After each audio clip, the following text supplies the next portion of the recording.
இதுக்கு முதல்ல இருந்து ஆட்சியாளர்கள் மாதிரி இந்த அரசாங்கமும் எந்த நடவடிக்கையும் எடுக்காம இப்படியே போய்கொண்டிருக்குமா இருந்தால் ரோட்ல இறங்கி போராட்டம் நடத்துறது தவிர எங்களுக்கு வேற எந்த வழியும் கிடையாதுன்னு சொல்லி கொழும்பு பேராயர் கர்தினால் மெல்கம் ரஞ்சித் ஆண்டகை ஒரு எச்சரிக்கை அரசாங்கத்துக்கு விடுத்திருக்கிறாரு. ரோட்ல இறங்கி நாங்கள் போராட வருவோம் என்றது இந்த ஆட்சியை மாற்றுறதுக்கும் நாங்கள் சில நேரங்களில் முயற்சி எடுக்க முடியும்.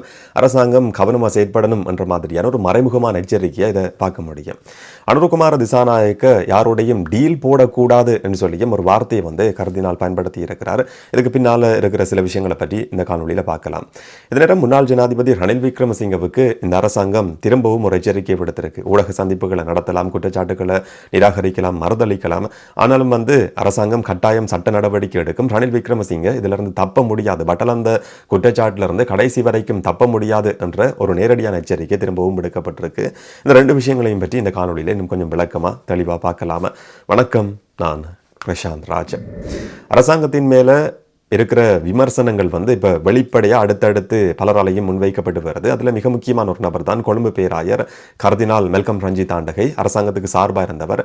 குறிப்பாக சொல்ல போனால் ஜனாதிபதி அனுருகுமார் திசாநாயக்க வர்றதுக்கு தேர்தலில் ஒரு ஓரளவு தாக்கத்தை அவருடைய கருத்துக்களும் ஏற்படுத்தியிருந்தது. கத்தோலிக்க கிறிஸ்தவ சமூகங்கள் மத்தியில் அவருடைய கருத்துக்கள் காரணமாக கணிசமான வாக்குகள் அனுருகுமார திசாநாயக்கவுக்கு தேசிய மக்கள் சக்திக்கு கிடைச்சிருக்க முடியும்.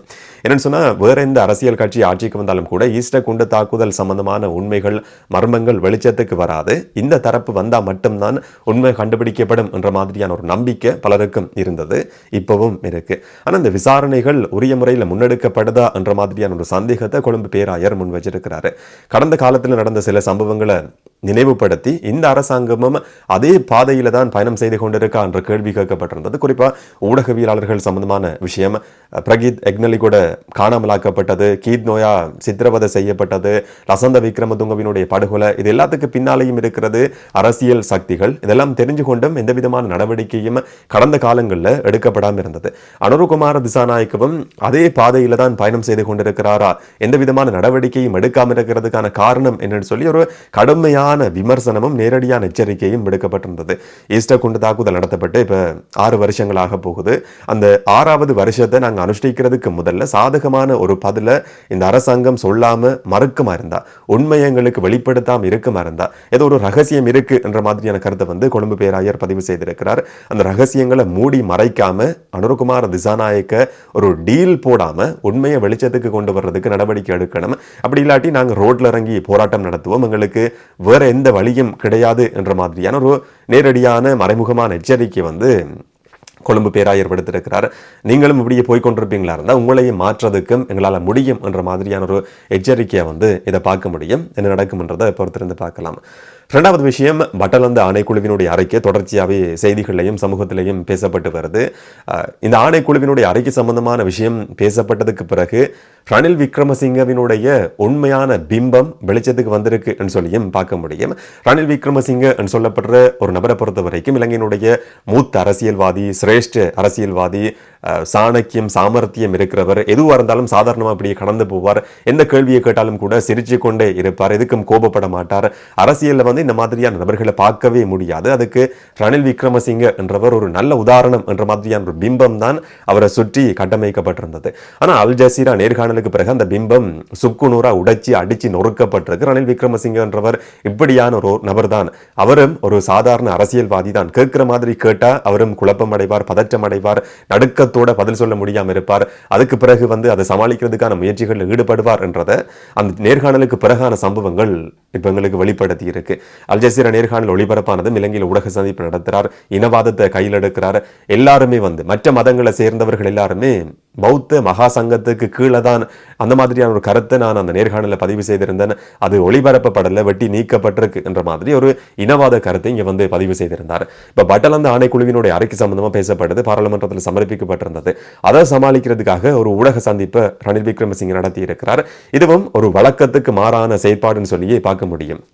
பொதுவாகவே ரணில் விக்ரமசிங்க மேல ஏராளமான குற்றச்சாட்டுகள் இருக்கு, விமர்சனங்கள் இருக்கு. அந்த எல்லா குற்றச்சாட்டுகளுக்கும் அவர் பதில் சொல்ல வர்றதும் கிடையாது. அதை நகைச்சுவையா கடந்து போற மாதிரியான ஒரு முறைமையை தான் வந்து அவர் கடந்த காலங்களில் கடைபிடிச்சிருக்கிறாரு. குறிப்பாக மத்திய வங்கியினுடைய ஆளுநர் அர்ஜுன மகேந்திரன் எங்கன்னு சொல்லி கேட்டதும் என்ன சொன்னா, சிங்கப்பூர் பிரஜையா இருக்கிறவர் நீங்க கூட்டி வந்து நியமனம் செய்றீங்க, உங்களுடைய கண்காணிப்பின் கீழே தான் அவர் இருந்தார், இந்த மோசடியும் உங்களுக்கு தெரிஞ்சு நடந்திருந்தது, ஆனா அவர் எங்க மாயமாகி இருக்கிறார் என்று சொல்லி கேட்கப்பட்டதும் அவர் திருமண வீட்டுக்கு போயிருக்கிறார், என்னட்டு சொல்லி போட்டு தான் போனார், திரும்ப வருவார் என்ற மாதிரி ஒரு நகைச்சுவையா சிரிச்சு கொண்டே அதை கடந்து போனவர் தான் ரணில் விக்ரமசிங்கே என்று சொல்லப்படுற ஒரு நபர். ஆனா இந்த பட்டலந்த படுகொலை விவகாரம் என்றது ரணில் விக்ரமசிங்கவுக்கு வந்து அவருடைய உண்மையான முகத்தை வெளிச்சம் போட்டு காட்டுற ஒரு சம்பவமா பார்க்க முடியும். இன்றைக்கு அதுக்கு முதல் தடவையா விளக்கம் கொடுத்திருக்கிறார். இவ்வளவு வருஷங்களுக்கு பிறகு பட்டலந்த சம்பவத்துக்கு முதல் தடவையா ரணில் விக்ரமசிங்கே நேரடியான ஒரு விளக்கத்தை வந்து பதிவு செய்திருக்கிறார்.